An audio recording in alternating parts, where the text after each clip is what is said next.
ಕೋಡುಬಳೆ ಅಂದ್ರೆ ಅಡುಕಲೆ. ಇನ್ನು ಭಾರತ ಅಮೆರಿಕದ ವ್ಯಾಪಾರ ಒಪ್ಪಂದವನ್ನು ವಿರೋಧಿಸಿ ರೈತರಿಂದ ರ್ಯಾಲಿ. ಪಂಜಾಬ್ ಹರಿಯಾಣ ರೈತರು ದೆಹಲಿ ಚಲೋ ಹೊರಟಿದ್ದಾರೆ. ಟ್ರ್ಯಾಕ್ಟರ್ ಸಮೇತ ಶಂಭು ಗಡಿಗೆ ತಲುಪಿದ್ದಾರೆ ನೂರಾರು ರೈತರು ದೆಹಲಿ ಚಲೋ ಹೊರಟಂತ ಹಿನ್ನೆಲೆ ಹೆದ್ದಾರಿ ಗಡಿ ಬಂದ್. ಪಂಜಾಬ್ ಹರಿಯಾಣ ನಡುವಿನ ಶಂಭು ಗಡಿಯಲ್ಲಿ ಭದ್ರತೆಯನ್ನು ನೀಡಲಾಗ್ತಾ ಇದೆ. ದೆಹಲಿ ಸಂಪರ್ಕಿಸುವಂತಹ ಹೆದ್ದಾರಿಗೆ ಬ್ಯಾರಿಕೇಡ್ ಅಳವಡಿಕೆ ಮಾಡಲಾಗಿದೆ. ಗಡಿ ಬಂದ್ ಮಾಡಿದ್ದಕ್ಕೆ ಪಂಜಾಬ್ ಹರಿಯಾಣ ರೈತರು ಆಕ್ರೋಶವನ್ನು ವ್ಯಕ್ತಪಡಿಸಿದ್ದಾರೆ. ಶಂಭು ಗಡಿ ಬಳಿ ಪಂಜಾಬ್ ಮತ್ತು ಹರಿಯಾಣ ರೈತರಿಂದ ಪ್ರತಿಭಟನೆ.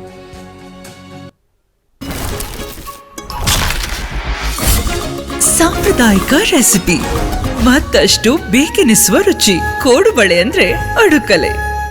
ದೆಹಲಿ ಸಂಪರ್ಕಿಸುವಂತಹ ಹೆದ್ದಾರಿಗೆ ಬ್ಯಾರಿಕೇಡ್ಗಳನ್ನು ಅಳವಡಿಕೆ ಮಾಡಿರುವುದನ್ನು ನೋಡ್ತಾ ಇದ್ದೀವಿ.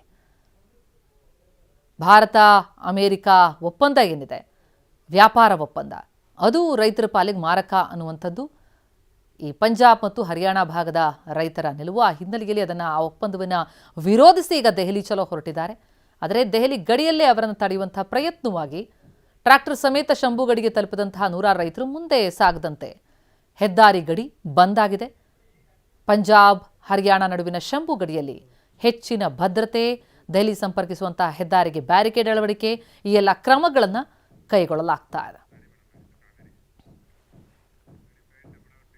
ಕೋಡುಬಳೆ ಅಂದ್ರೆ ಅಡುಕಲೆ.